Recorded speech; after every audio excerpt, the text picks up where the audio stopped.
Officially इन्होंने महागठबंधन में शामिल हुए। सीटों के बंटवारे में आईपी गुप्ता जी की पार्टी को जो सीट मिले थे वो हमें पता है।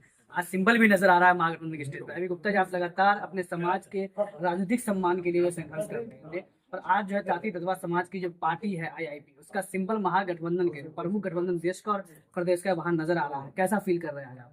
नहीं, ये तो एक बड़ा सम्मान है उस संघर्ष को जिसमें पूरे बिहार ने पूरे भारत के ताकि से वह समाज हाथों रखा, पान से लेकर एक राजनीतिक आंदोलन आए।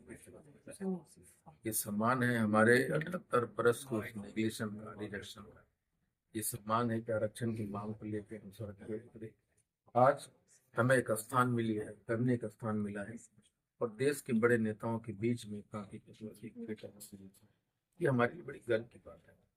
ये आज के दौर में जब सामाजिक न्याय की बात होती है और अलग अलग कम्युनिटीज बहुत सारे ऐसे हैं जो ये रोना रो रहे हैं कि हमारी अहमियत की हमें सम्मान नहीं है, महिनुमानगी नहीं है, वैसे में ये संघर्ष आपने किस तरीके से किया, कितना कामयाबी जाएगा? मेरा ये जो मान सम्मान की जो बात होती है ना, ईगो की, मुझे लगता है कि इन सारे चीजों से दूर आईपी गुप्ता एक नॉन कॉन्वेंशनल राजनीति करता है। मेरा ये मानना है कि हमें 15 सीट या 20 सीट ले ले, बाकी का उसमें से 5 सीटें हार जाए, जीत जाए, 10 सीटें हार जाए, तो ये राय चाहिए यहाँ के लोग हमें।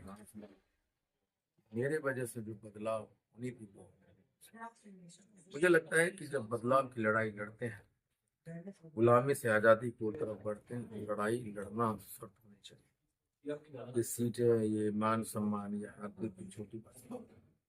तो मैं तेजस्वी यादव जी के साथ लड़ाई के मैदान में खड़ा हूँ। बाकी चीजें ही मेटलिस्टिक नहीं है मेरे लिए। एक सवाल और है सर, अभी आपने जब एक माइक को आप इंटरव्यू दे रहे थे, आपने कहा कि मुसलमान के बाद सबसे ज्यादा जो वोट मजबूती से आएगा वो पान समाज का आएगा। मुसलमान वोट यकीनन महागठबंधन को बहुत ज्यादा जाता है और बड़ी तादाद में जाता है, अक्सर ये तो जरूर जाता है। ऐसे में क्या आपको लगता है कि मुस्लिम कम्युनिटी को भी सीटों के मामले में या मैनिफेस्टो में जगह मिले, उनका भी डिप्टी सीएम हो, दलित से भी कोई डिप्टी सीएम ऐसा कुछ होना चाहिए? नहीं, बिल्कुल। आप प्रस्ताव? नहीं, मैं तो 2016 में कहा है कि राहुल गांधी जी को उनका वो स्पीच सुनिए जिसमें वो कह रहे हैं कि मुसलमानों को लीडरशिप, मुसलमानों में लीडरशिप होनी चाहिए। कल भी मैं एक तकरीर का हिस्सा था सहरसा में रात के 12 बजे, और मैंने कहा था कि मुसलमानों को जब तक लीडरशिप नहीं डेवलप होगा, क्या मैसेज देंगे आप पान समाज के लोगों को, खासतौर पर पूरे बिहार को? कुछ नहीं कि भाजपा वाले, जदयू वाले ने जिसकी गुलामी तुम करते रहे, एक भी सीट तुम्हें नहीं दिया। और आदरणीय लालू प्रसाद यादव जी ने रविंद्र नाथी जी को एमएलसी बनाया, तेजस्वी यादव जी ने उपेंद्र शर्मा को तत्वा समाज से था उसको में बनमनकी से टिकट दिया, और आज आईपी गुप्ता को पूरे पान समाज को करने छाप को वहाँ गठबंधन में अन्य चिन्हों के साथ लगाया है।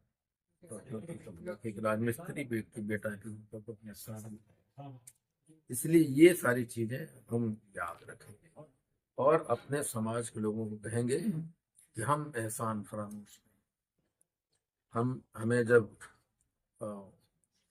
हमें जब कोई इज्जत देता है, हमें सम्मान देता है, हम पीछे नहीं हटेंगे।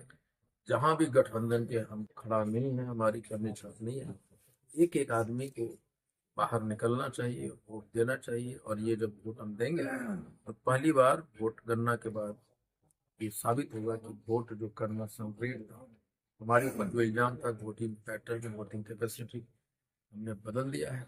और एक तरफ सर डिप्टी सीएम चेहरा मुकेश सहनी होंगे, बहुत शुक्रिया, आपने घोषणा हो गया है। हो गया है कैसा नहीं क्या फायदा होता है, महागठबंधन से क्या फायदा उठा के अपने सम्मान को जीत सकते हैं।